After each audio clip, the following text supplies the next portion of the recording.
Captain Nanas. But no. Yes, perfect. Thank you. So she's really like happy. Captain Butts is really happy.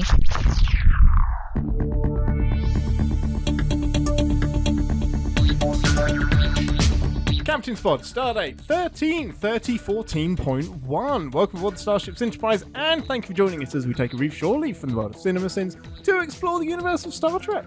I'm your Captain Ian Whittington, and with me as always, she narrowly missed a romantic weekend on Bajor with Chief O'Brien. It's Ambassador Danae. I have regrets. You know, that would have been so epic. Well, you told him to get out. Did I? Get off the ship. Get out, Miles. He was a married man. He was a married man. Yeah, that is correct. But I was very attracted to his intellect, his passion, and his sense of style. And his rolled-up sleeves. I don't know anything about O'Brien. I just realized. He does have an interesting sense of style, but that's more about the costumers. They could never quite get casual wear right in Star Trek. It always looked a bit like Picasso. Everything has like shapes and triangles and like patterns and stuff. They can just wear something normal. That's why they usually just stay in uniform. Yeah, it's like, hey, how can we convey futuristic casual wear? And the answer was geometric cutouts. Pajamas of all kinds. But pajamas with an interesting design and a cutout. Yeah. Can I tell you something that I've been doing, speaking of like Star Trek pajamas? Yes. Mainly because I love the segue. I continue to watch those Star Trek boots that I found. Oh, still all the way back from Strange New Worlds? Yeah. Wow. Yeah. So there's this company, you know, that they make them, and they're really, really expensive, and they're really, really, you know, apparently very good quality. I've been reading the reviews and such, of course. The most recent review was this man who said, I came across the storefront and I went in to find a pair of boots. These are not my normal style, but I have to admit, I wear them all the time and get compliments. And the whole time I'm just like, you don't even know that they're Star Trek? He's not even a Star Trek fan? That's amazing. No. He's just put them into his life and he's a happy man. So fun. This particular site also, they have the most unique shoes I have ever seen. They're like the variety of style and eclecticness. Sort of expression of your fashion.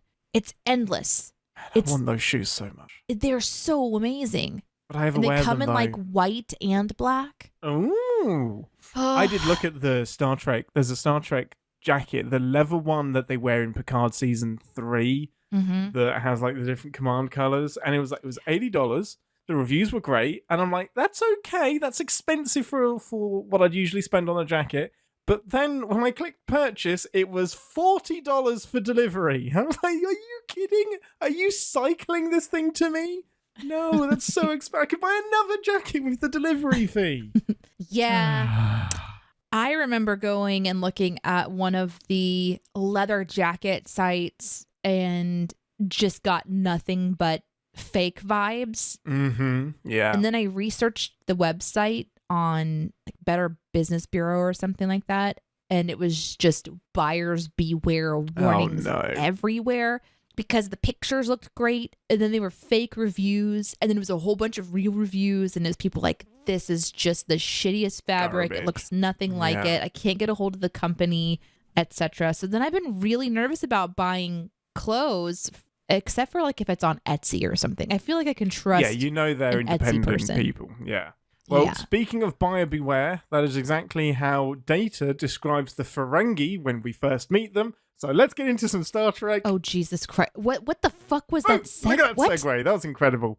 It's amazing. But first, don't ask any questions. Let's do some emails. I know. I have so many questions. Go to Shuttle Bay.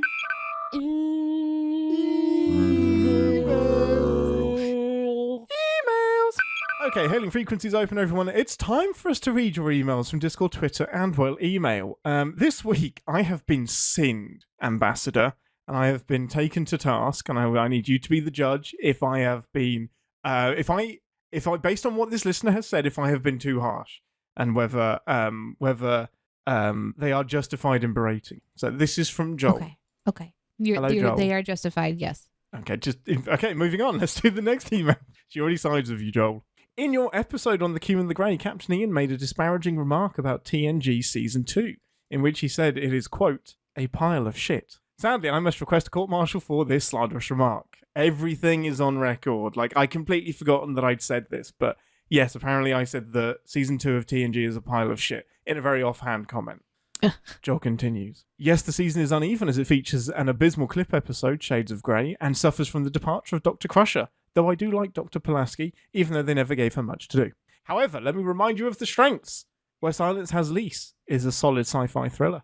Elementary Dear Data, we've seen that one, is a fun holodeck romp that introduces Moriarty to the TNG canon. Q Who gives us the introduction of the Borg, need I say more? The Measure of a Man is the first truly classic TNG episode with a solid courtroom drama and a sci-fi twist. The Schizoid Man is a fun body-switching episode in which Ira Grace downloads himself into Data, giving Brent Spiner a lot of fun things to do. Time Squared is a solid bottle episode with some time travel shenanigans. Other episodes may not be classics, but they're entertaining enough. Most importantly, the season also shows the writers and actors finally starting to figure out their characters as we get more solid storylines for Worf, Riker, and Data. No, it's not the strongest season. And yes, if we had to rank all of them, it would probably be somewhere near the bottom. But pile of shit? The use of the word pile, this is amazing. The use of the word pile indicates that there are many pieces of shit within the collection, which seems like an erroneous way to describe this particular pile of episodes. This is how we sin shit, people. This is amazing. Pull it apart. It's more like a pile within a few pieces of shit strewn about. I admit, that doesn't quite roll off the tongue. Yeah, no, it doesn't. And also when you like add in strings and shit, it's like stringy shit. Just you've eaten something and it's, lots of fiber. Still, surely we should reserve such insulting remarks for true catastrophes like Code of Honor, the aforementioned Shades of Grey, and that episode where Crusher bonks a space ghost. With apologies for having to take you to task, Joel, obnoxious lower decker. I want to be friends with Joel. I can't argue with that takedown. I think we are friends with Joel. You are promoted to chief debater. You're the master debater of the USS Sinterprise, Joel. Congratulations. That was a well-articulated email. I did reply, basically saying, I flagellate myself before you. I apologise. Please forgive my sincere apologies, and I will never, ever say something bad about TNG Season 2 this week. You can't promise that. I said this week. Oh, okay, this week. Okay. Joel replied, Oh. Hi, Ian. Your written apology is greatly appreciated. Rest assured, I will contact your superiors and rescind my request for a court-martial. Jeremy and Chris, please ignore that email that you got from Joel. I thought I was your boss, because I'm the ambassador. Ambassadors don't have a rank. For the last time, Ambassador. Golly. Ambassador, do you think Joel was fair in his comments, even though you haven't seen... You've seen half of those episodes, actually. So, do you think Joel was fair in his takedown? Or just well articulated? I mean, yes, both. Damn it. I was hoping to get him on one of them. No. That was fantastic. I really enjoyed that a lot. Well, if myself or the ambassador have offended you in any other way, please write to us, but in the most articulate way possible, and not just one line your shit. If you need any assistance, try to see if this person is on Discord, and then they can like assist you in the writing. Oh no, it's fine. Here's Joel's email address. Beep. Well, yes, any other emails, send them to captainspod at cinemasins.com, on Twitter /X, at captainspodcs, and join the Discord, discord.gg/cinemasins. You can send your episode recommendations to those places and to email. There's a thread on Discord for it. We have so many great time travel suggestions. Keep them coming. I think we're up to 20 different episodes have been recommended. There is a clear winner, which will be announced later on. Back to the show. Okay, Ambassador, last week we did Looking for Parmach in all the wrong places, and I did a terrible job of synopsisizing the episode that led into it. Now, this is going to be so much easier, because Qpid is kind of a follow-up episode, and here's what you need to know about what happened in the previous episode. The captain is forced to go on holiday and meets a person who's a criminal. They kind of fall in love. They get it on. She's a bit shady. Reveals she's... This is what happened before? This is what happens in the previous episode. Why are we not watching that one? That sounds awesome. I think we have watched it together at some point, but not for the show. I can't remember. I don't remember. Oh, is it the archaeologist? That's it, the archaeologist lady. Yes. Okay. Yeah, so this is where they make Picard go there, and he has this book that he's supposed to read, and the book is like... Hot pants. basically like come fuck me book. Oh no! It's Riker gives him a model to give to. No, Riker tells him to buy a model. What's it called? Horgon. And he just says, "Buy this for me. It's great." Picard buys it, puts it next to him, and it's basically the symbol for sex. And it's just like, you are displaying that for like Mahajaran? Mahajaran? No, I do not want Mahajaran. Yeah. And then so she's like all coming on to Picard. Picard's like, I don't know about that. But then he kind of is interested. And then at the very end, there's this like nefarious thing going on. She was trying to steal something. What was it? The Tox Utat. I meant like, what is it? Not what's it called? Because that doesn't give me any context at all. That could be a can of fucking tuna for all I know. Yeah, it's a really powerful weapon from the future. That's right. And it was like a little square or something? Yeah, basically. It's this little square artifact thing. And then there was somebody else that was coming for it? A Ferengi. Oh, they were like from the future or something? Yep, these two guys from the future tracked it down to this place. There's a Ferengi that's looking for it. You remembered. It's so great. Oh, my brain, man. It's working. But yes, that's basically what happens. Picard and Vash get it on, and then Vash decides to go off and continue her illegal adventures. So you remember Vash, which is the main thing. That's all you need to know. Okay. You're right. We have seen that episode before. I can't remember when, but we definitely, like, when we're working in the same city, we'll throw on Star Trek in the background. And that must have been to explain things. Yeah. It definitely wasn't for the show. No, we haven't covered Captain's Holiday for the show, but we should. But anyway. We should never hang out outside of the show, though, because then this is going to keep happening where I've actually seen something and we didn't capture the audio. Could you imagine if, like, I'd shown you the episode and you're just like, I've seen this episode because I recognize her, but nothing else would make sense? Yes, I can imagine that. It would have been horrible. I'm so sorry. Okay, well, with that, let's go and watch the final episode in our unconventional love series, Qpid. Let's head over to the holodeck. We'll see you in 10 forward for a full debrief. Do be back.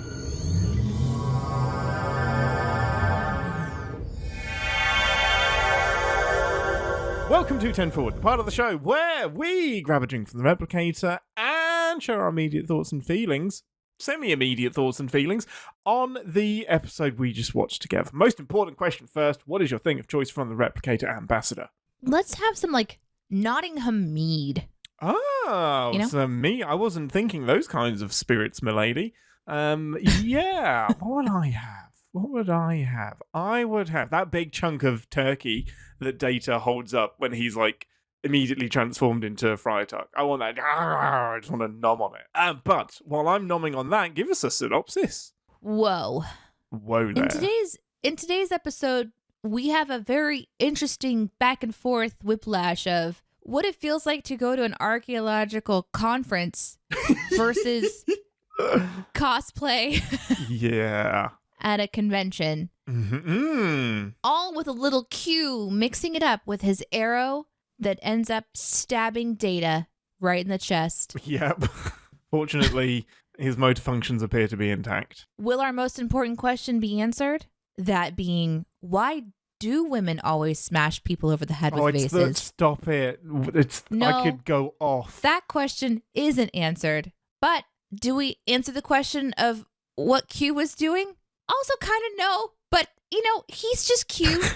Do we answer the question of whether Picard gets to stay happily ever after with this chaos woman? No, not that either. Mm-hmm. But we did get to see Worf in tights. Yeah, we did. That's all that matters. Yeah, that's basically it. Vash, a previous flame of Captain Picard, returns to the ship. At the same time that Q returns to the ship, desperate to pay off a favor, which, you know, I said that I told you the most important things that you needed to know before going into this episode. Completely forgot about that as well. My bad. I don't trust you anymore. Yeah, I should start like watching the episode ahead of time.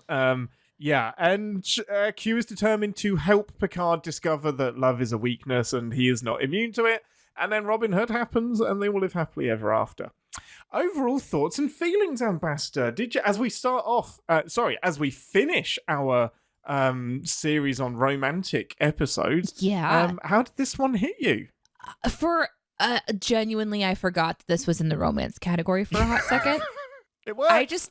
I ended up just having fun, just being like, I'm just watching a episode of Star Trek, and sort of forgot that it was thematic. And then it was I think this absolutely hits the unconventional love category, because it's not 100%. Picard naturally finding love. It's Picard, Vosh, for like, how did she even get on the ship? She's so she's part of the delegation.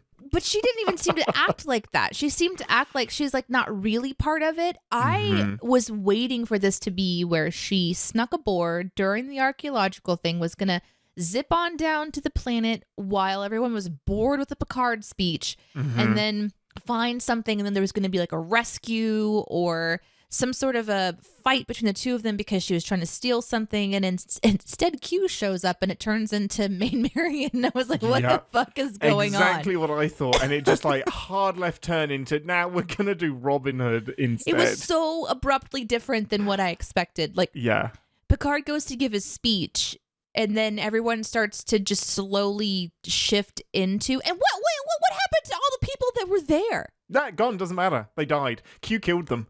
I forgot to mention, your speech was so boring, I did them the mercy of a swift death. Yeah. Like, not only does Vosh not come back immediately, nobody that was there, only our crew returns. Yeah. Well, really, like a day really has confusing. passed. I think like an actual day passed. Like, I think the real crime here is that Picard never gets to deliver his speech. The council leaves, and he doesn't get his big moment in the archaeology sunlight. Super sad. It was weird. It was kind of like, I think I've said this before, but it felt a bit like, we have access to some costumes. We really want to do this. How can we make this happen? And then just kind of Q is the answer to any question of how can we make something ridiculous happen. Anytime we want to do this. Yeah. Well, I think at this point they knew that there was going to be one Q episode a season, because for the most part he was a fan favorite. People love having him around. And this, from my behind the scenes digging, they were originally going to do this based on Excalibur and like King Arthur and stuff like that. And who's the Merlin and not Genevieve, Guinevere. But my namesake, Robin Hood, was it Men in Tights or the other one? There was a Robin Hood movie that was coming out the same year. So they decided to do a Robin Hood tie-in to capitalize on all of the buzz and to tentpole with the Robin Hood movie that was coming out. So yeah, they hard shifted. And I imagine it was cheaper to do Robin Hood than it was King Arthur, to be honest. Yeah. I don't mind. I mean, I don't mind it. It just, to me, it's so weird to see Picard awkward. Yeah. You know what I mean? His character is a bit different this time, like in this episode. He almost like embraces Robin Hood a bit. Yeah, a little bit. When he runs off into the forest and says, I'm doing this on my own. You have your orders, Commander. Yeah, that was I'm gonna go prove that I am able to do all this. But I couldn't tell if it was because he was blinded by love or he didn't want to risk the crew. And I'm still not entirely sure about that. And I also don't know that I am fully understanding if he was head over heels for Vosh or just kind of like, yeah, I'm interested in her, but this is being blown way out of proportion, because that he was so annoyed with Q. So it was also awkward because it wasn't like I believed that he was desperately in love with Vosh. It was more like, whoa, wow, it's good to see you again. But this is a person who he can't trust. He doesn't trust. He shows he doesn't trust her by peeking around in her space and finding evidence that he shouldn't trust her. So I didn't really like sink into that he had found someone that made sense for his character, or it's an infatuation. Yeah. You know how like in Strange New Worlds you've got Pike with, oh man, I hate it when I don't remember female characters' names. Yeah. I hate it so much. Captain Nanas. But no. Yes, perfect. Thank you. So she's really like happy. Captain Butts is really happy, and they're like, they have this really interesting relationship. They're really like intelligent, and it seems really believable that they like each other. And it seems believable that he kind of comes to terms that he likes her more than he maybe wanted to like her. Of course, he's a very complex character because he knows he's going to die, which would just fuck up any boner. Let's just be honest. It's fair. Yeah. But Picard is different. I don't, you have all these like little short bursts of seeing him with people, and he's not quite like Riker-esque, and he's certainly not TOS guy, Shatner, Kirk. He's not Kirky. Yeah. So he's this unique kind of person that I feel like I would have a pretty good idea of who he would be. It's Beverly, okay? It's Beverly. Of course it's Beverly. He is... I absolutely see what you mean. It feels like a bit of an odd pairing because, yes, Vash is like determined and like intelligent and resourceful, but she's a criminal. She's a criminal as well. Like, she's pretty sneaky, and I don't imagine these two people together either. And that's why. So overall, I like this episode as a bit of fun and a bit of fluff. But the second you dig any deeper into the plot or the logic, it completely falls apart. Because what's the lesson here? Like, Q is. That's my question. Yeah. What do we take away from this episode? Nothing. At zero. Nothing at all. Because the setup is that after the previous adventure with Q, I won't get into details, but they do Q thank you for helping me understand that part of this, really. Oh, you can if you... Okay, absolutely. I would love nothing more than to derail this and explain the previous Q episode. Actually, I don't want to spoil it because it is an episode we will watch. But the crew of the Enterprise help Q. And at the end of the episode, he disappears. And now he's returned and he wants to repay this favor. He doesn't like it hanging over him. Well, whatever. This episode says that you helped me to not kill myself. Essentially, yes. Yeah. And he wants to pay off this favor. And he's somehow... The way that he's going to pay off this favor is by showing Picard that love is a weakness and that he has the power to love but shouldn't. But the entire plan to prove that is, I'm going to kidnap this woman I see that you have an interest in, and you have to rescue her. But the problem is, Picard destroys this with one sentence when he says, I'd rescue a stranger, I'd rescue whoever that was, as would the crew. Like, this isn't proving whatever Q thinks it's proving. It's exactly. Just, he would save a person that you've put in distress. Yeah. Q is foiled to this whole thing, and he's even... This episode ends up being more about Q's obsession with Vash. Yes, he ends up falling in love with Vash. That's the bottom line. Yeah, they go off together at the end because that's a thing that happens because she wants to go and that she makes wants sense to me. Right. Her chaos meter at a 10 out of 10. She wants to, and she's very selfish and she wants to go see what's out there and she wants to see things that have never been seen before. And she's like, it's nice to see you, Picard. And the whole time as well, she's easily switching into these roles of using people to her advantage. And you really see that play out. Not only, like, maybe you wouldn't really question that in the beginning of the episode when she and Picard kind of see each other again. She's immediately like coming on to him again and he's succumbing to that or he's giving into that or whatever. And maybe it's been a while since you've seen her in the other episodes, so you kind of forget how shady she is and you're just like, you know what, it's fine. But she really shows that part of the character when she immediately turns it on for when she realizes that her life is in danger. She's like, hey, let me just rethink this. Oh, honestly, it's genius. It's my favorite part of the episode. How Vash reacts to the Q puzzle and how it derails him is so great because not only is she's like, fuck it, I'll marry you. And he's like, what? She turns over Picard and he's like, what? Like, well, this isn't how the game was supposed to go. Like, that's a genius way to include the Vash character. I also really enjoyed that what I think the episode is also showing us, because it's not that part of me is like, yeah, it doesn't go anywhere, but we still see some interesting things, right? Like we get to see that part of the thing between Vash and Picard is that they both want to be in control. And to a certain degree, maybe the episode is showing us that Picard doesn't always have the best plans, and that's fine and everything. But like, she has a plan.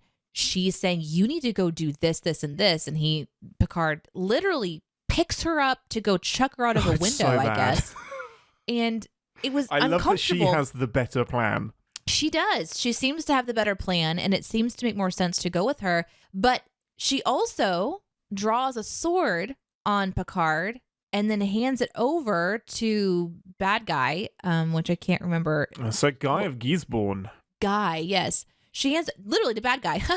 And bad guy and she had a previous conversation, it seemed. It seemed like they'd gone in with a plan that she had set Picard up in a way. Oh, no. This was a spur of the moment thing where she's like, we're not getting out of this. I'm going to turn tail. Because she'd previously mentioned that Robin Hood had used sorcery and witchcraft to seduce her. So she's like doubling down on that setup from earlier. Interesting. Well, she does say your wedding present, just like I told you. She kind of eludes that there was a previous conversation. There's something she says there that made me think that she had said, let me take care of it. I've got a plan or something like this. Anyway. Yeah. So that shows us, and was an interesting part for me, of how she is taking control of her life. She is not the kind of woman that's going to become the Maid Marian character, fall and I have no power here, Picard, help me. Which is really smart. Like, that's a really smart direction to take the story. Yeah.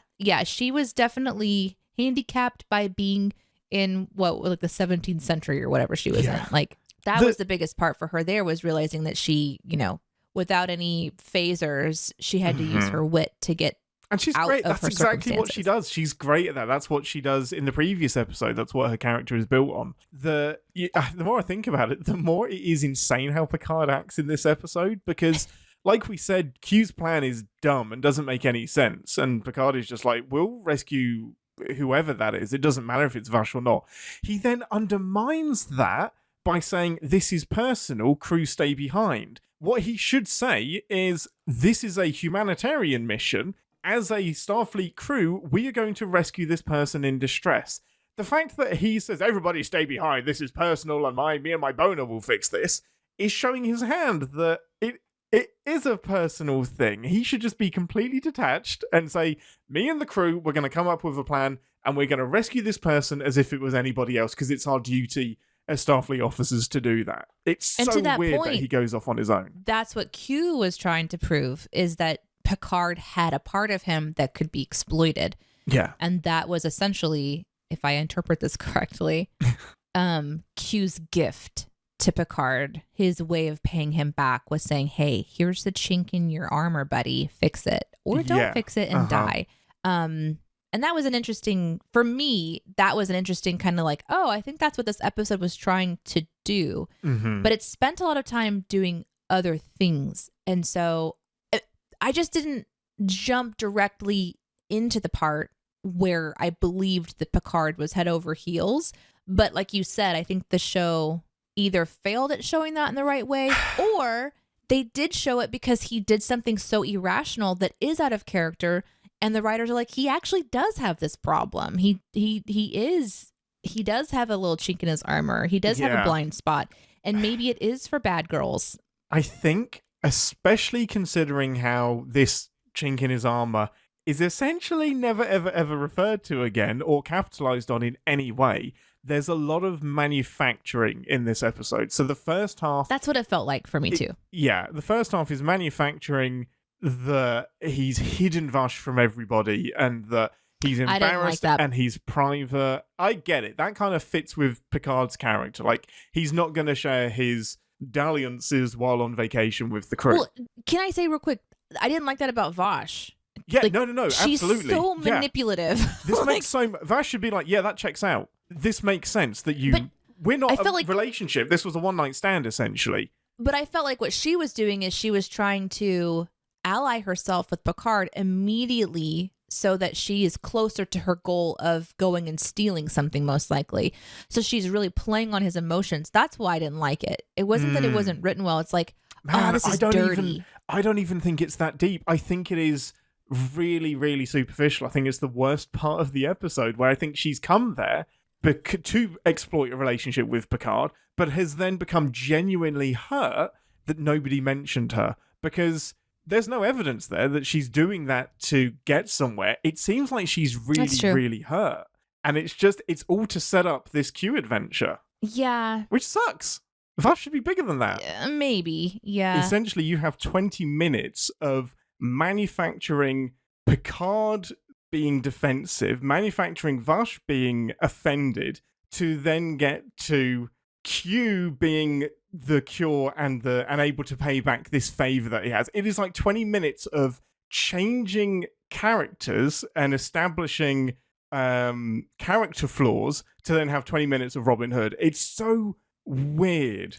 Not enough Robin Hood, but then also Q doesn't even let her do her thing. He intervenes and tries to get her killed. Like, he's not even... Q isn't even just like setting something into motion and watching it happen and just sort of participating as a viewer, as the sheriff character. He's like, oh, arrest her because she actually does love Picard or whatever. It's really pushed. Well, the whole thing was very pushed, and really we saw so little of our beloved characters in costume. And it was a fun beat. There was some really fun stuff that happens. Oh my goodness. When they land in Nottingham as this little crew. And it was such a relief from this like forced, inflated, and entirely unbelievable scenario between this Vosh character that apparently cares what people think, which I don't believe about her character at all, and Picard, who apparently, I do believe that Picard would be uncomfortable. And I liked how he sort of defended his position. Like, I don't talk about my personal stuff with people. That's just not who I am. He didn't really cave on that. He was trying to sort of recover from suddenly seeing this previous, and I wouldn't even call her a love interest, really. It was someone that he was interested in under false pretenses because she was lying with the first time that they met. That's the crazy thing. Like I said, it's a one-night stand. It's a fling. Like, it's wild to me that we latch on. Like, I'm glad we brought it back, but it's wild that it's latched onto as this big thing, and that's what I mean by it being like so manufactured. Like, and you could argue that Q is manufacturing it himself, but the fact that Picard plays along like hook, line, and sinker and does this solo thing is just like reinforcing it. It's so crazy. It's like, just be Robin Hood. Just be Robin Hood. It was fun. When we finally get there, it was fun. But there's no real... It's one of those episodes of TNG where you end the episode knowing that everyone's going to forget what they just watched and pretend like it never happened. Oh, for sure. Yeah. In this episodic series, you rarely have the callbacks. You know, it wouldn't make much sense for the next episode to start off with like a council session between everyone about how they're feeling after their Robin Hood-esqueness, you know? Yeah, I do. And I think that's why this episode gets a pass. And it is an episode that I watch frequently. Like, it would be one that I'd throw on with my dad a lot because I'm not really diving into the plot. What I'm looking forward to is Worf saying, "Sir, I protest. I am not a merry man." Can I tell you something? Okay, so I'm doing this whole thing. I see Data as Friar Tuck and like all this stuff. They all beam over. I write down, I'm predicting that Worf is not going to be a merry man, like in the happy sense of the term. That's so funny. And then he says, "I protest. I am not a merry man." And I was like, oh my God, he actually said it. It's one of the best lines in all of Star Trek. He is so disheartened and he's like, "I protest. This isn't happening, people." And I die every time when he smashes the mandolin because it's just, there's no wind up. It's just one hand whack into the tree. It's just this solid swing, just like you used every ounce of Klingon in you to destroy that mandolin. And then he's just like, "Sorry." But he's not. He's not sorry. He's not sorry. I think he is. I think he's genuinely sorry. He's just like, I guess it's kind of like whenever you have a toddler and they just can't control themselves and then they realize they've done something a bit major and then they apologize for it. Like, I am a Klingon. Like, like as your colleague, I am sorry. As a Klingon, I had to do that. Oh my God. It's so great. It was unexpected in some ways. I knew that I knew Worf was going to say something, but he doesn't. Dong. Like, Geordi is so happy. He is so He's grinning away. Happy. Not plucking cords, just plucking at strings. He's trying to like figure it out. He's got this grin on his face. He's in the sun. I mean, it's a little bit wacky how happy they all are to just be super chill Nottingham characters. Super relaxed. Not worried if like the ship is going to blow up or is out of control because the crew isn't there. Just happy bunnies. They're like, "Oh, we're on a Q adventure. This is fun." Yeah, and it's one of those episodes. This will be great. Yeah. And their relaxedness, I think, helped a bit with the rest of the episode. like the awkwardness between Vosh and Picard. And we didn't even talk about Beverly Crusher. Like, that was an interesting situation too. So the juxtapose, like, you have this a great love moment triangle and then Vosh meeting people and the Riker flirtation. You've got all this sort of stuff happening that's really awkward, and then an archaeological speech. And then we're just shifted over into this totally different episode where everyone's happily Robin Hooding. It's those two back-to-back scenes. It's the first half. It's the strongest.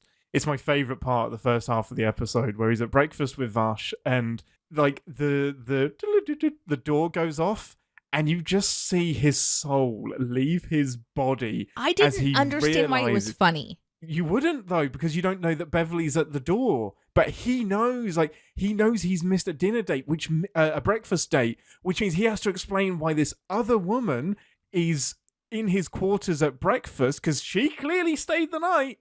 And this is just a can of worms he didn't want to have to open. And just, it's one of the rare expressions that we get from Patrick Stewart where he's just like, oh, fuck. I've been caught.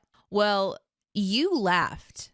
And I looked over at your screen. I was like, what? What's funny? Because I missed it. So then I rewound it to watch it again, knowing then who was on either side. And I appreciated that moment so much more. Oh, it's so great. It was so subtle. I wasn't entirely sure. And I wonder if, like, in the run of it, because there's another episode where he has breakfast with Crusher. So it's established that breakfast is a thing that they do.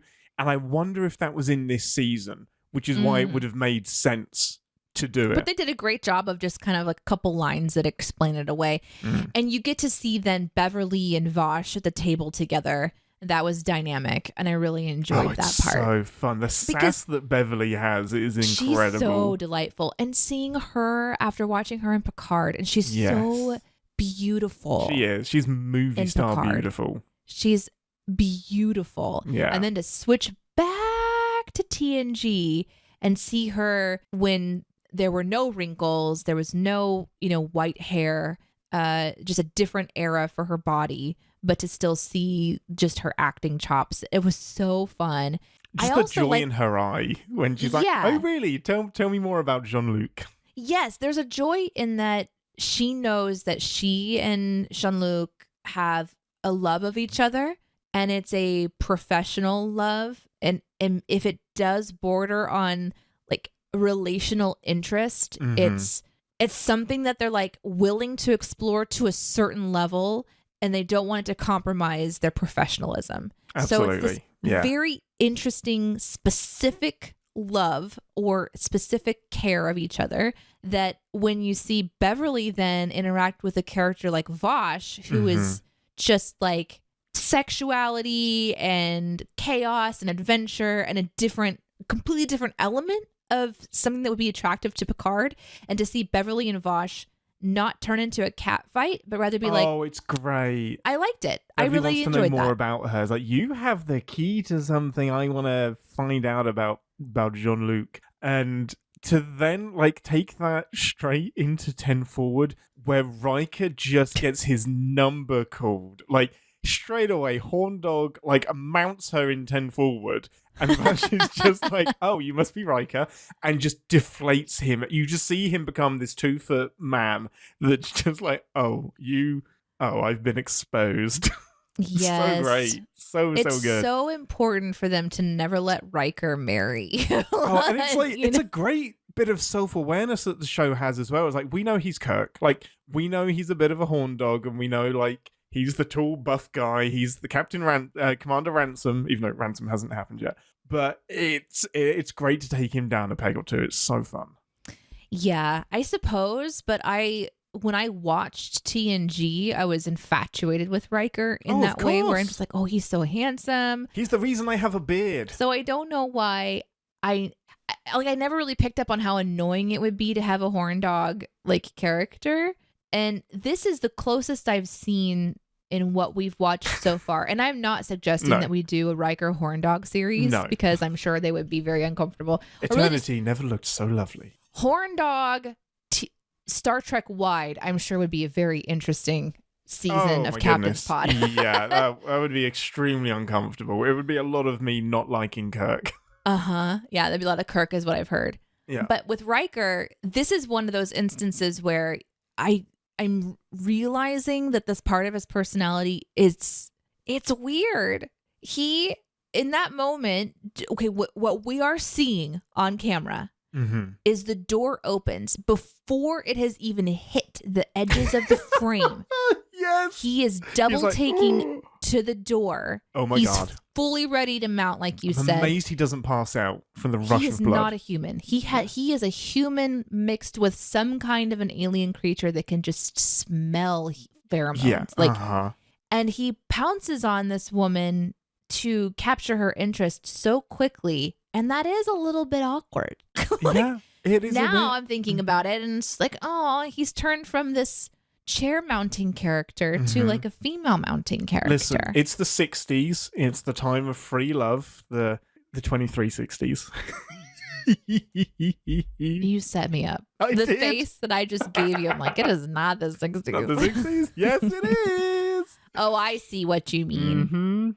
But yeah, that was interesting, and I didn't know. Again, I'm like, Vosh is here. What is she up to? I wanted to see Beverly continue to just take her down with her beauty and intellect and just being one step ahead, and Beverly's confidence in her place on the ship and her place with the crew and her place with her captain, and how upsetting that could have been for Vosh. That would have been sexy fun. Yeah, TNG wasn't really interested in doing anything with Deanna or Beverly ever really much beyond this. But that's quickly like deflated, and so like those were really fun, and it was awkward. The rest of it was kind of awkward and a little slower, and like it's the traditional like uncomfortable love thing we see where you have to have some kind of miscommunication and resolve at the end. Yeah. And then we're just thrown into this comedy skit with Worf, smashing a mandolin and it's so good. And Deanna just picking up a bow and arrow for practice and like launching an arrow into Data. Yeah, that's on Data. He shouldn't be standing down range. That's if that arrow is hitting you, you're in the wrong position. Because she didn't fire it and then it go behind her. It still went forward. Like Data is a fool. He's in the wrong place. It was pretty funny though. That was. Oh, it's great. He just looks down at it. What else happened though? Oh, the first thing that I thought was really funny is they hear the sound of horse hooves and they turn and here comes bad guy. A guy, yeah. Bad guy. And Worf just straight up charges a fucking horse, and it's so great. I was so excited. I'm like, get him! Let's go! Get him! It's like he says, like, I must protest, I'm not a merry man line, and this rage is just building inside him, and that could have been a good guy, it could have been a villain. He just whips out his sword and is like, let's go! And just Instantly, goes to town. He has the worst, like, he's just down there and they're swinging around. And I, for no seconds did I back out and think they're on a set. That's a real horse. This is taking some training. Like, what am I watching? Now I am with you in this moment. I'm thinking, holy shit. That was impressive. That must have been a stunt double that did it. With the horse? No, like a stunt Worf. I'm convinced it was Michael Dorn the whole time. Had to be. Absolutely had to be. So then you got that attack. And then all of a sudden the entire crew turns into like swordsman? Oh, yeah. Geordi, Riker, everyone has epic sword ability, whereas they should just be letting Data walk around, bending swords, just like blocking it with his arm, blocking it with his head. Like, Data should be the one doing all of the attacking here, not the humans. It was interesting. I guess it's like in my head, I think they must have been going to the holodeck. Like, this must be... they're so happy to be there. Are they all thinking that they're just on a holodeck and there's really no like stakes? I think they kind of are, because although Picard at the end says, if any of my people have been hurt, like, I mean, what am I going to do to you, Q? Picard's not going to do anything. Right. He's outraged.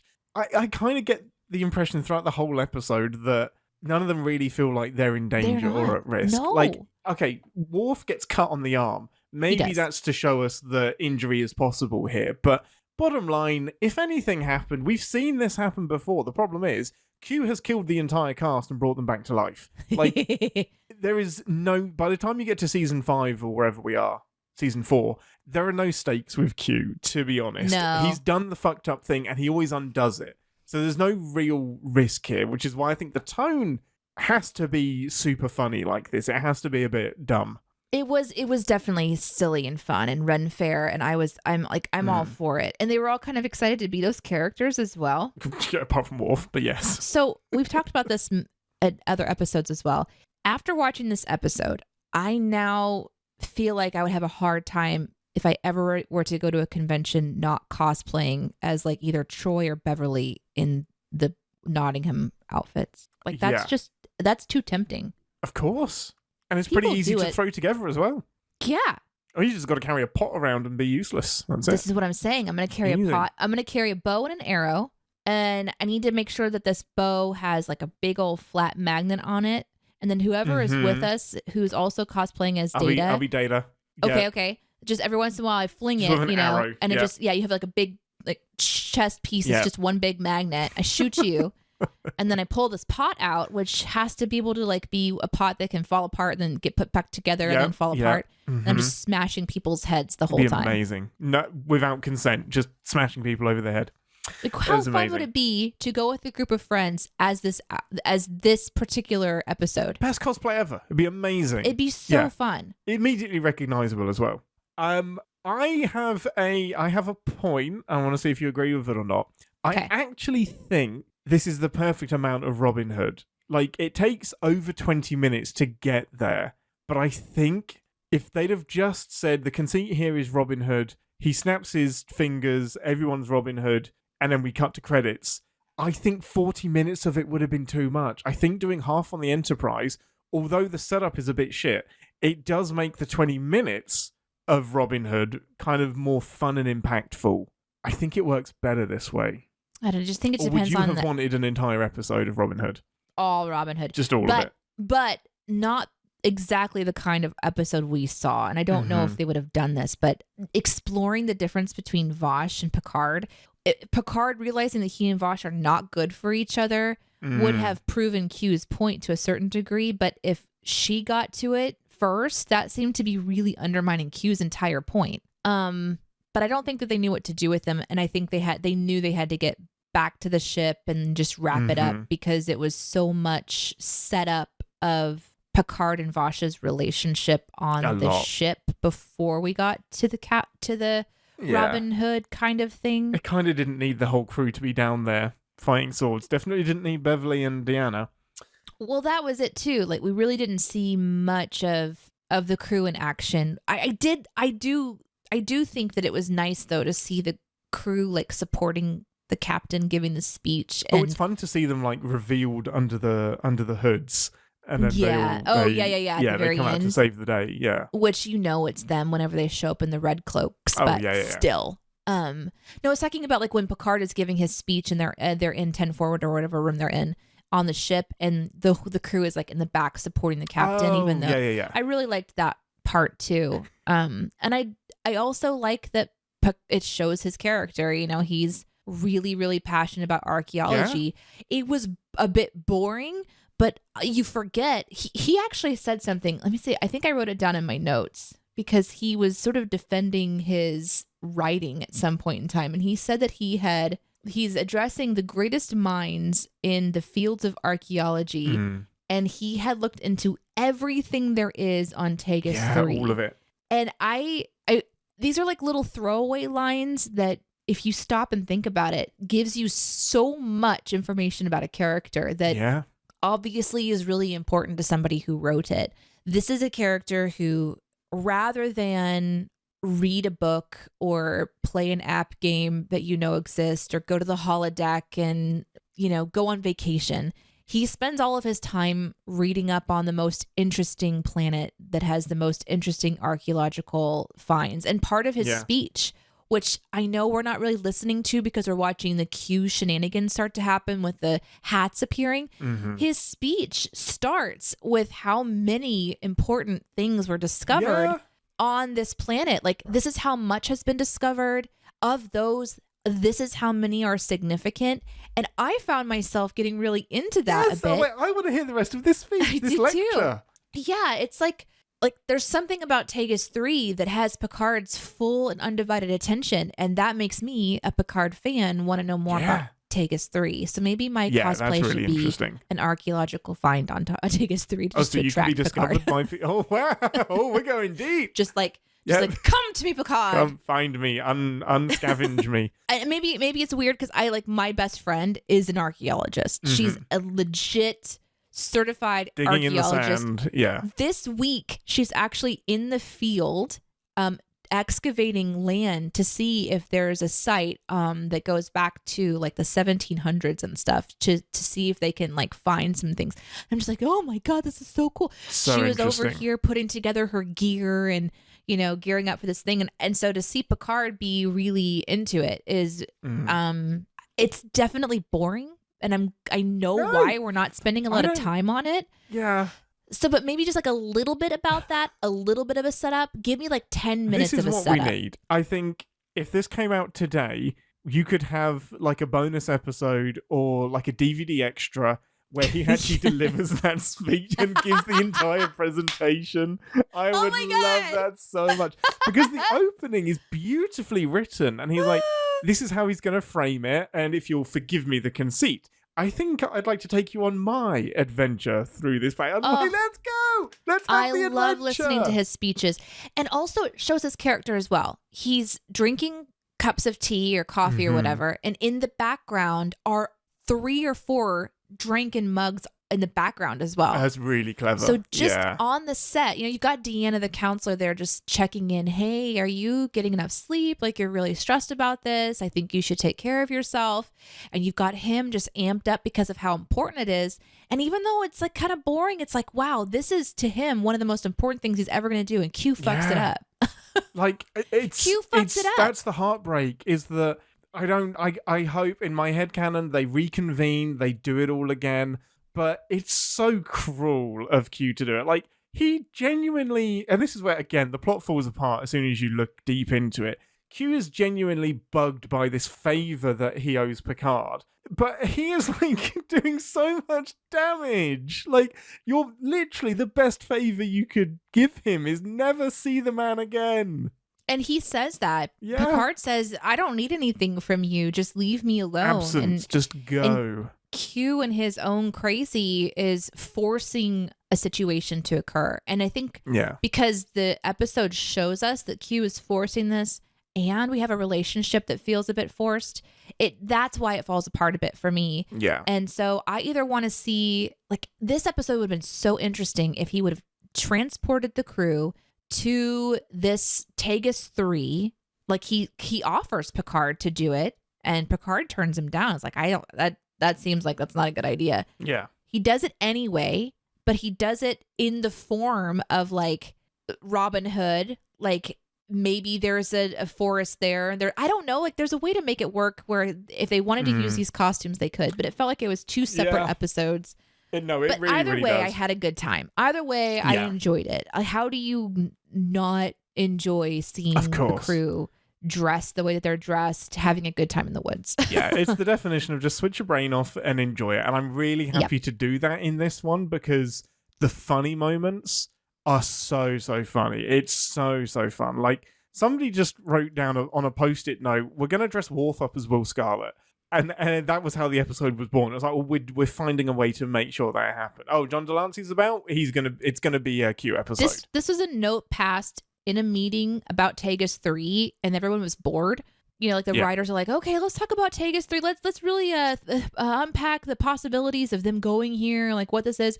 And everyone's listening to this, and all the writers are just passing around this note, and it starts off with Worf as this, and then someone adds underneath there, ha ha ha, Data as this, and then it gets all the way around the room. The teacher sees the note, picks it up, is like, well, fuck you, we'll do this too, and mashed them together, and that's how we got this episode. We're gonna do it. It's amazing. Also, Vosh, get the fuck out of Picard's chair. Oh, get your feet off of her chair. Get out of his quarters. Like, so cheeky. We should transition to the Sins, maybe, because that's like, wow. But to be fair, nice legs for a human. I wasn't looking at her legs. I was looking at her soul, and I say, go. Yeah. Just get out. I don't want her anywhere near these people. She is chaos. She is danger. She's fun. Do we ever see her again, by the way? Yes, we do. Oh, you do? We see her she turns up in Deep Space Nine. In the only episode where Q appears, Q lands on Deep Space Nine with Vash, and that's basically where they part ways. So we do get a follow-up to what happened to Q and Vash in the future. So Q and Vash adventure together for a while. For an amount of time, and then they part ways, yeah. But we do see what happens to Vash. I just don't believe that Vash didn't teach Q how to procreate. Oh, interesting. No, I think she's smart enough to keep him... Well, A, I genuinely don't think the Q are interested. And B, I think even if he was, Vash would be clever enough to keep him at arm's length, I would imagine. I don't know. Vash seems like a character who's power hungry. I'm amazed she didn't demand having Q powers, like, make me a Q. Yeah, she would want to, like, have all of the stuff. Yeah. On that point, though, it is like there's a really interesting line where Q is like, "Oh, if I'd known that this was your weakness, I'd have appeared as a woman." And it just speaks even more to how fucked up Q is. Like, he so genuinely weird. would have done to manipulate him. Yeah, for funsies. Yeah, so interesting. Ambassador, before we move into the sins, how many pips would you give this episode? How many are there total? 4? 4 pips. I would give this one a 2.5. That's where I'm at. Yeah, it's going to be 2 gold pips and 1 black pip. It's but if I'm adding in senior grade, whatever. Like, so it's weird because it's like I want to have a grading system that goes through the different elements of a show. Yeah. Sets, design, we story. can do that if you really want. Well, it's just it changes things a bit. It does. I don't know, because like I loved seeing the costumes. Anytime you have a chance to kind of show a set change or costume change, like I like the set on this one as well. We had a cool like, castle thing going on, and we got to see something different. We had a horse, for God's sakes. We have to give points for a horse. Oh my goodness. I mean, just even Q's necklace thing that he wears as the Sheriff of Nottingham. Which is similar to his judging one. That's what I was about to say. It's the same design, but a different color scheme to his judge necklace. There's the set dressing and costuming is top notch. It's so good. So there's that. Then there's the story, which I would give a lower ranking to, just because I felt like it was a little bit loosey goosey, bit fluffy. But then like the acting, I really enjoyed the acting. I felt like, man, Beverly Crusher and just all these different kind of people that were acting, and then I would tank it for the jugs. Like, why can't the women save it for the sins? Oh, okay, well, let's talk about sins then. No, I completely agree. I might be convinced to go up to 3 pips because it's fun. Yeah. But since we dug into the plot, I was like, oh, this really doesn't make any sense. I feel like it's one that if you watch it as much as you watch it, it probably should be a 3 pipper for you. Yeah, I think that's probably fair. I think my conscience would shift this to 3 pips. It's fun. Anyway, with that, there are plenty of sins. Don't worry, we will be playful. And no, we're not going to be playful. We're going to sin the heck out of this. To engineering, battle stations, red alert. Boop, boop. Warning, warp core collapse in 10 seconds. This is the part of the show where we re-engage our sin brains, remind ourselves that no TV shows without sin, even our beloved Star Trek. Ambassador, you go first. I think I know what you want to do first. It's really jarring when you see the difference between how men and women are allowed to fight in film. It's horrible. I take it back. Really this is going down to one pip. I didn't do that on purpose. That just came out. That wasn't on purpose. I'm so proud of you.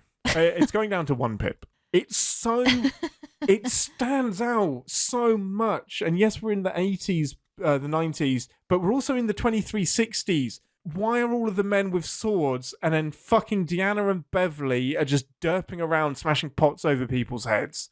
It's so bad. It is. It's an example, and I don't know that it's subtle now, but I feel like maybe even just like when we watch these things for entertainment, that there are some things that maybe stand out as really obvious ways to show sexism or the idea that women don't have the same abilities as a male character. This one is both a subtle shift and also just really it's so obvious to me now. It's so obvious. If maybe, where did the jars come from? Like all these things. It's like that's your problem. Show me give me an understanding of why Beverly and Deanna had these as weapons because it's all kind of being cut together in this epic lots battle. of quick cuts. Yeah. It's like, Geordie's over there just swashbuckling away, and then we have Potts. Yeah. I don't know. Like, maybe have them scale a tree and chuck a rock would maybe be more believable than the flower pot on top of the head and the person like a cartoon, like Yeah, you may as well. You may as well have put in some of the flying cuckoos around people's heads. Like, don't get me wrong, head injuries really can turn the tide of a battle. Like, hitting somebody on the head definitely can stop an attack. It's just so jarring that it's only them. And as a few people in the chat have mentioned, and I did some research online for this, Marina Sirtis and Gates McFadden, trained in sword fighting people, literally the only people trained to use a sword while acting, and they're excluded. I want to know what they said on set. There's so many, probably nothing. Honestly, probably nothing, because you don't risk your career, right? Like, think about it, how many times you will hear stories now more than ever before of you literally do not want to shake the boat. Yeah.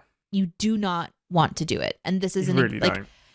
So let's say that they're like, hey, I would love to have a sword. I actually know how to use it. And the person says no, because your character would do this. Like, are you really going to push on it and risk your career? People do. Maybe not in the 90s or even maybe they don't. I don't think that they do. It's so weird. And honestly, having been in a few situations myself where it's like, what's the choice? What choice do I make here? Do I make a point now, or do I just let this be what it is and regroup myself and look for something else to do with my life because I don't want to be around this? It's a choice. Like, there's been several times I've had a boss that literally the only difference between me and the person beside me and everything else about our jobs is just that I'm a female. And it's really weird and it's hard. Yeah. It's hard to break those norms. So seeing something like that, definitely ruined it for me a bit. Yeah, for what Star Trek stands for, I think the writers would be aware of it as well. It's just so peculiar, both outside of the world and actually in universe as well. It feels like a very strange distinction. It's very, very, especially with Tasha. Like, Tasha Yar exists. Like, you didn't have a problem with her being kick-ass. Like, it's so strange to me. Is it because she's a doctor? McCoy got into fist fights, like I do no harm. Like, if I give you a concussion and crack your skull, that's easier to fix than if I impale you. Yeah, and it's so if strange. I break some lungs.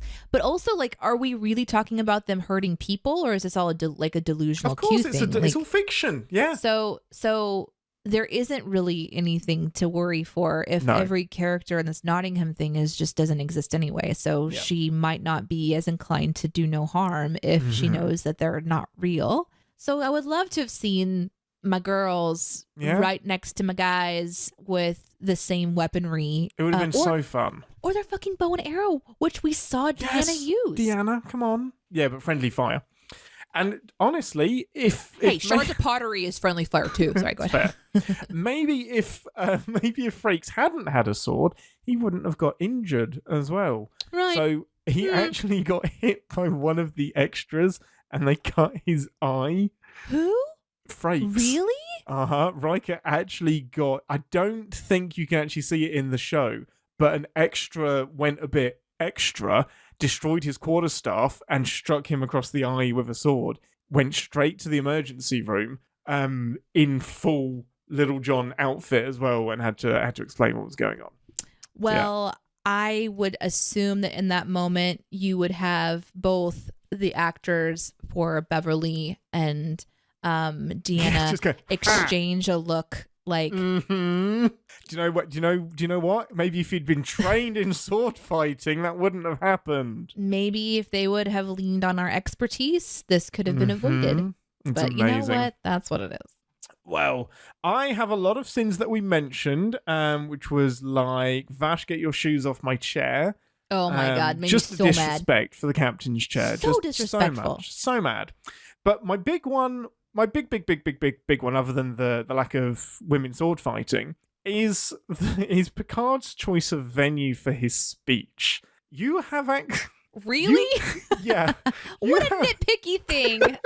We talked about a lot. This is my next really big one. You have a holodeck, sir. Like, you could write the most mundane speech in the world, but what you do is that you get Geordie to program a tour through the Temerians, whatever it is, a tour through these ancient ruins and civilizations, and you have like these visuals and this environment to accompany your speech as well. I don't know why you would ever give a lecture in what I think is 10 forward, like just with all of the furniture stripped out. Why wouldn't you do that shit in the holodeck? It would be incredible. You're not wrong. It would be so fun. What's your next sin, Ambassador? There's the Q, how's the peepin'? That's an easy one, right? Oh, yeah. Just Q, like just appearing in the room, just sort of like... That actually was one of my sins. That is so for us and no one else. Like, Q is this omnipotent being. He doesn't need to physically put his head in the room after the conversation here. Who was that for? That wasn't for anybody but us. What are you doing, Q? Yeah. Q is an interesting character. Yeah. What about you? So I have got poor fucking Worf loses the sword fight. And I'm not necessarily sinning that he lost, because Q's created this being that might be super powerful and able to overpower Worf. It's just the disrespect that TNG shows Worf so consistently. Like, he's a swordsman. Like, yeah, it's with a bat'leth that's different to a longsword or whatever, but your man should have done a better job. Like, give him this one. Like, and to be honest, Worf should have gone for the horse. He shouldn't have gone for Sagai. Like, you stab the horse and it crushes the rider. Like, Worf just, like, the disrespect is unreal. Let's see that happen on a set. Yeah, let's see that happen 7 p.m. on a Saturday. Imagine how many letters Star Trek would have gotten from parents, from their children. Like, a horse. My child was watching. Yep. I don't need this. So yeah, but I just think poor Worf, he always gets like shit on in TNG, to be honest. Poor Worf indeed. Yeah. Can't do anything right. Anything else, Ambassador? Anything wrong. We've kind of like said a lot sort of here and there. So I feel like we covered a lot. Yeah, we kind of covered a lot of especially the plot stuff in the main episode, because Picard would just be excellent at Cinemasins, at TV sins, everything. Yeah. There is maybe just one more that, as I go back through the episode, I can't understand it. And that was like Vosh getting into Picard's room in the first place. Yeah, that's bizarre. I don't understand that part. Like, it was so jarring that I forgot that she doesn't know Q yet. For some reason, I thought Q put her in there, but it's not that at all. Like, and Worf is offended that Vash is on the bridge. So how did she gain access to...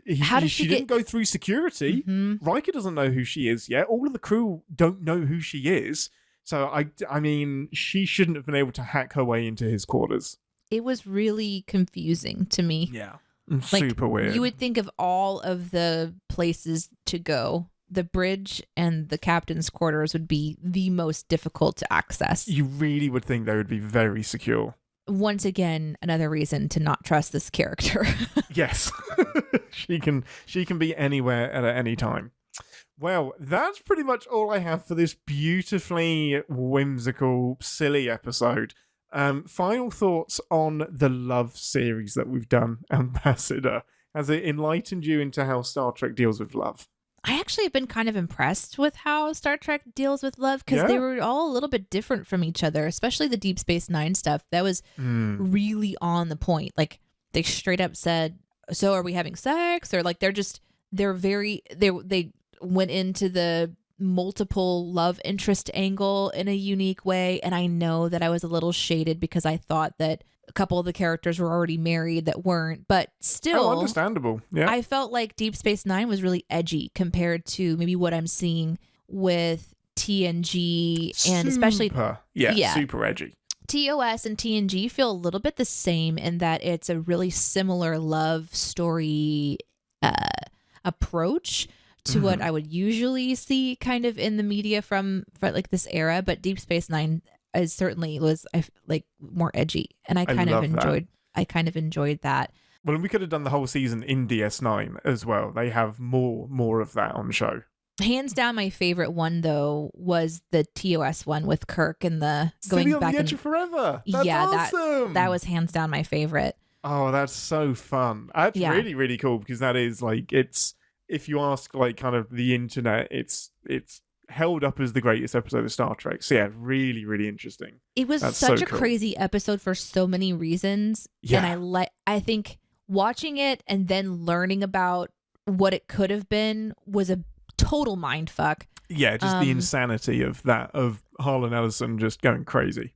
Yeah, and then like pressing on the idea again of like, you have to let somebody die so that you can go on. And we see some of that too with Strange New Worlds, where let the kid on the planet die.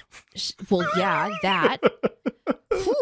And then also when God, I can't remember her name, but she goes back in time and she sees her family's. Noonien Singh, yes. Laan. Yeah, Laan. She has the opportunity to kill Khan, her great grandfather. Yeah. So you've got these kind of moments, and I know that Star Trek plays on those themes, but for some reason that one didn't hit the same as this one. Man, that episode should have been so much better. That's a great conceit. Like, Laan going back and choosing whether to kill Hitler or not is a great conceit and buried by the Kirk romance. And I think that's the problem. It gets bogged down by the Kirk romance. Well, for me, it grows on me the more that time has passed, because the more I learn about the Laan character, her opening up to anybody has to be pretty major, and for them to try to do the heavy lifting of reminding us about that. But then this Kirk episode on the Edge of Forever, that is very similar too.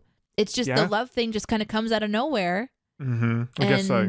It's a bit distracting by the main point, which is that you have to let her die, and then all of a sudden the episode's over. So it's a really similar way of presenting a love story in a way. Yeah, that's a good point, actually. So they're kind of, it's interesting too that it's Kirk and Khan, and it's Kirk and this other character who ends up. Man, I wonder if that was deliberate. It must have been on purpose. Deliberate. It's just interesting. I haven't heard that point of view, but there is a huge parallel there between what Kirk had to do in his version, which obviously hasn't happened for him yet. That's really interesting. Man, we should rewatch season 2 of Strange New Worlds. I think that's the answer. I love Strange New Worlds. I didn't like season 2 as much as season 1, but I'm pumped for it to come back. I'm so excited. I go through. Is it coming back again? Are we sure? Oh, it's definitely. Are we getting excited about it yet? Knee deep in filming season 3, so it's happening. So I don't think exciting. They're finished. I think they're doing it. Yeah, I'd imagine early next year we'll have it. We get into character. We go out to California, and we just show up on set and be like, "We're here." What's the worst that could happen? Arrest us. Yeah, that's probably what would happen. Please arrest us. I want to have that story. Yeah. Okay, well, as we put love behind us in all of its unconventional forms and conventional and however you want to call it, we will move into our next theme, which is going to be time travel, and I'm so excited. So we had a lot of emails for romance. It was eclipsed by the amount of suggestions that we had for time travel. You guys are so excited for this as well. You've given me some great episode suggestions. I don't know how many episodes we're going to do. I think we're just going to keep going because there's so much time travel to choose from. But we are going to start with my all-time favorite episode of Star Trek, and the one that just happened to have the most requests, Cause and Effect. And that is season 5, episode 18. Danae, I'm so excited to watch this episode. I love this episode so much. How do you feel about doing some time travel? How do you feel about time travel? I haven't even asked that. I get nervous on time travel episodes because I have been in many conversations with very passionate people who are very picky about their time travel conversations. And I don't care as much as they do. And so I get a little nervous, like, I don't really care. But we do have to ask the hard questions, like, how does this work? You know? And well, the conceit is that it doesn't work, so we won't be too harsh. We will do some sinning, but time travel does not work. The other thing that makes me nervous as well on time travel is that oftentimes I'll come across a movie or a show that'll go through the time travel-ness, and by the end you're supposed to understand the fullness of what's just happened. And based on how we put this show together, we're gonna have very little time to process. Mm-hmm. But with you here having watched them multiple times, I'm sure I won't be as indifferent. I get a little bit like, because I'm just gonna watch it to be entertained, not have some unique thing. But I kind of want to have my mind blown a bit. I remember watching Inception for the first time, which definitely is not time travel, but feeling like, whoa, this is a really unique adventure. There's an element of time travel to it. The last third of the movie, where they're in the different layers of dreams and time is moving differently, that is all about the perception of time and how that can affect things. That's a really good example. So I'm excited because I feel like when you do time travel, there is always going to be an element where you know that it's probably not going to make sense, but you're going to tell something really unique, and there's a reason to go back in time, or there's a reason to go forward in time. There's something that's happened that you have a chance to right or wrong. And that kind of storytelling, I think, makes us all feel really good about our lives because we want to be able to go back and fix something at times. Yeah. So these kinds of stories usually play into those themes. And of course, the theme of if you did fix one thing, what else would still happen, though? You can't fix everything so that you have the perfect life, the perfect day, the perfect experience. You react to your giant and small fuck ups as best you can, and surround yourself with people that are forgiving and kind as you are just a human. And so we can't time travel and fix our shit, but in TV and movies we can. So it's always fun to see these kinds of things play out. And honestly, I'm more excited about it than love, because love stuff gets really annoying for me. So I'm not at all upset that we're like just doing a quick little season of love, and then we're going to get on to some time travel. And then very quickly, we're going to do 2 episodes of time travel, and then we're going to get into the booty scoot. We want to see what Kirk does with all the ladies. Oh, are we shifting from time travel back into just Kirk-specific love? Yeah, just Kirk, not even love, just Kirk-nanigans. Kirk fucking. I can absolutely... I'm joking, we're not doing that. Confirm we will not be doing that. I can do time travel episodes for the rest of for the rest of time. And the suggestions that we've had, to your point, are some very interesting ones. And I'm trying to skew to the ones that use time interestingly, rather than just we needed time travel, right? And then like kind of the thought ends there. There are some really interesting how does time travel get wonky episodes in here, which I'm a sucker for time travel. I'll be rating all of these episodes 4 pips out of 4 pips. Oh shit. Yeah, I'm so excited for this. I guess that's a prediction for the future. Are we going to bring back the predictions part of our show that we have just forgotten about? It depends. If you're happy to do predictions, then we will absolutely do predictions. Let's try predictions. Sounds good. I also like a comment that said that we broke it into 3 categories: time travel, time loop, and time manipulation. Yeah, somebody sent an excellent email with loads of it may well have been Paulie, I can't remember, but they sent an email breaking down time travel was basically too vague. I've broken down my suggestions into this, and this for these reasons. And I'm like, I love your essay, sir. Tell me more. Give me an essay on this. I could write essays about time travel. Maybe this season should just be called Timey-Wimey. Yeah, timey-wimey. Let's just steal it straight from Doctor Who. We just do Doctor Who episodes like we said the other week. Is that what Doctor Who did? Yeah, that's where timey-wimey comes from. It's a timey-wimey soup. Things I didn't know before today. Yep. The episode is called Blink. Okay, until next week, everyone, or last week, depending on how this time travel works out.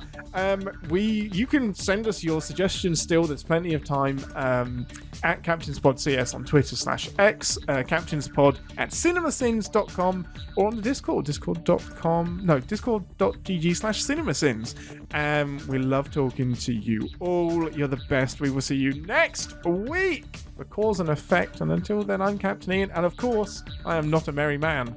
And it's get out of my chair from me. Live long and prosper. Get out of my chair. Thanks for listening. Want to connect with the show? Our hailing frequencies are always open through CaptainsPod at Cinemasins.com.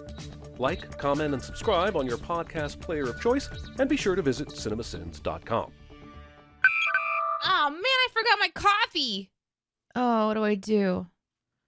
I really want a coffee. He's not here yet. I'm gonna go get a coffee. Yeah, it'll be fine. He won't give me shit.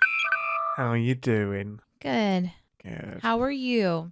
Yeah, I'm good. I got so mad I had to buy a new cardigan. Why'd you get mad? Because of the internet situation. This is your, I'm so mad that the internet went out, so I got a cardigan? Yes. Well, when you say it like that, it sounds weird. Is this something you do? You know, like some people have retail therapy for various reasons. You know, they're sad, they're stressed. Do you do retail therapy too, or is it just strictly cardigans? I think it was like it was in my basket, and I was like, I'm gonna buy it. I'm gonna buy it because I like cardigans and I'm overdue a new one, and I needed to do something proactive. That's amazing. Yeah. That's not really as exciting as what I thought happened. Oh, what did you think happened? In my imagination, the internet goes out and you go into a rage. You call the company. You realize they're not coming for days. We're going to have to reschedule the show. Mm-hmm. And so you grab your keys, you storm to your car, and you just drive to the store and buy a cardigan. Oh, no, that's a terrible idea. Don't drive if you're angry.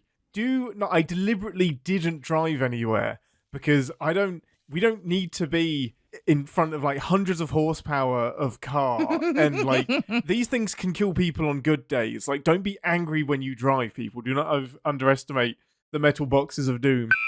I was relegated to Starbase 80 for about a day and a half, where there was just no internet, no subspace comms, nothing. Just me and my phone being angry. I had to watch, get this, Danae and audience, I had to watch physical media. They have these Blu-ray discs, and I had to put them into my Blu-ray disc player, and I got to watch actual movies on the actual TV. Yeah. What would happen if that didn't work? Oh, no.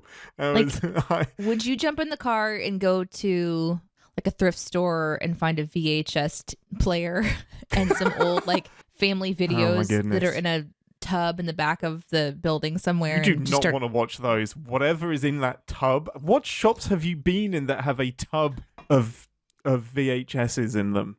Just a reminder, this is an R-rated show. Yeah, fuck that. I was genuinely worried because I was playing them on an Xbox One, and I was like, does the disc drive in this thing even work anymore? It's so old. So I was like, what do I do next? I have been waiting for an opportunity to do some odd bits around the house, and like, but I wasn't in the brain space to do that. I was like, no, there is no positive here. I am not using this as an opportunity, because I've been fucked, to go and do something productive with my life. Imagine how bad of an idea it is to do anger remodeling. It would be terrible idea. I turned everything off because I was like, fine, if the internet doesn't work, I'm not going to pay for the electricity to power it. So everything got turned off. I'm just sat in the dark. My phone internet obviously still works. So yeah, I pressed the button and then I bought a cardigan. Oh man. Yeah. Well, it's annoying because the next text that I got once I'd booked the engineer was, we've cancelled your engineer for Monday. I was like, what? And then there's another text that says, this is a local area outage and we'll have it fixed by tomorrow at 3 a.m. It would be nice if they would have said, hey, we recognize there's a problem, and then said, we've cancelled your engineer. Yes, let's get that in one message or in the right order. What's annoying is that part of their terms and conditions is that they will refund part of my bill if there's been an outage for 3 days. But anything less than 3 days, they don't have to do anything. It's utter bullshit. Like this, it should be provided by the state, Danae. We should not be and yes, they'd fuck it up too, but we should not be at the whim of private companies for internet. Like it is an important thing. Like, my job depends on the internet. And it's interesting to hear you say that, because like for me living in America, I cringe at the idea of a state-funded internet versus having a private company fund my internet. Like, I would rather pay for a private company because I feel like that'd be more dependable than the state. Well, that's because we're lucky enough to be in a position to pay for it. But so in an ideal situation, yeah, the whole idea of capitalism is that you increase competition. So instead of the state dictating who gets what access and where, private companies are in competition with us to give great service and good money. But the problem is there's like 2 companies that provide internet that are main companies. Yeah. There's no competition at all. There's no incentive to do well. Nobody wants that bullshit job. But it's also bullshit if the government does it, because then they won't spend the right amount of money on it. They'll cut corners and then eventually sell it off to private companies anyway. So there is no perfect system. Really, the silver lining is that no matter what, someone's going to fuck it up and you're going to get a cardigan. And this is why I'm fed up of human beings. I think you should focus on the cardigan. Like, I don't know why, but the internet conversation made me remember that I once lived in the same, like, very, very close proximity to a hospital, one of the city's 2 main hospitals. And I never had to worry about power outages.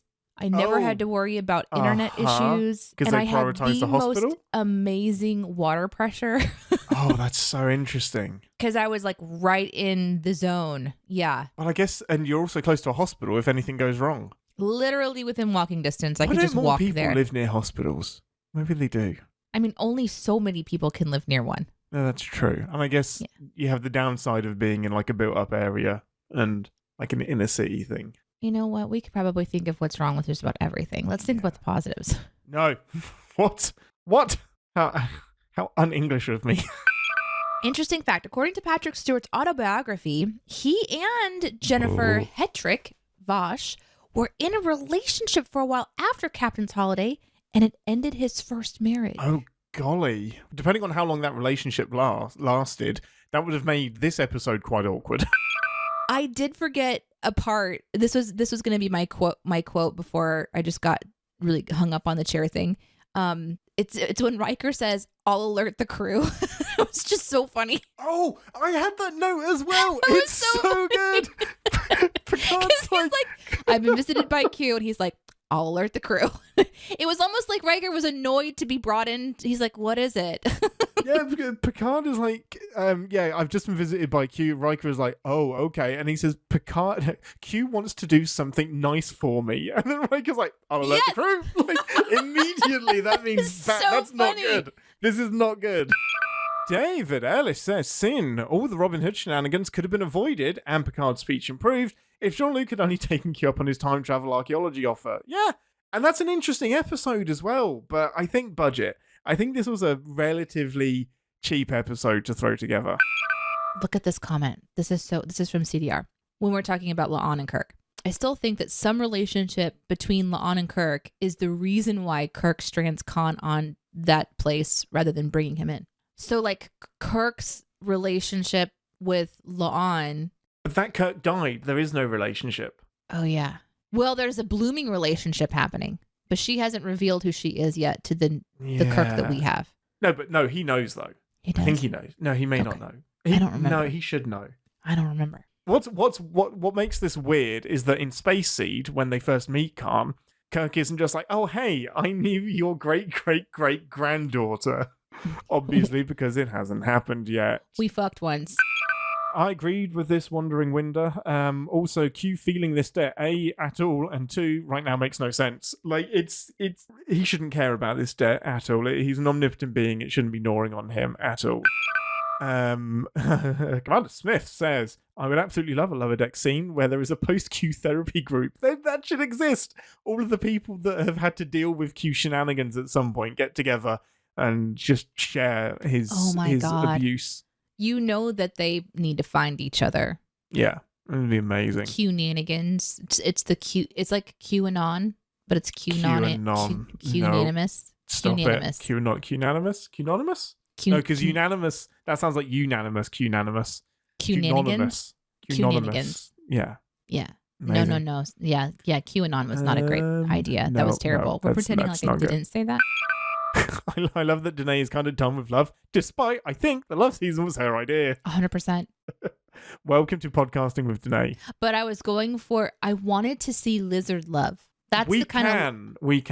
That's the kind of love. Well, we'll probably watch that like when we're just hanging out sometime. You're like, you know what? It's time. We're gonna watch. No, we have to do an episode on it. It's too notorious. One day you will see in the podcast feed Voyager Threshold. Oh golly. Is it coming back again? Are we sure? Oh, it's definitely. Are we getting excited about it yet? knee deep in filming season 3, so it's happening. So I don't think exciting. they're finished. I think they're doing it. Yeah, I'd imagine early next year we'll have We get into character. We go off to California, and we just show up on set and be like, "We're here." What's the worst that could happen? I'm Arrest sure. us. Yeah, That's probably what would happen. David.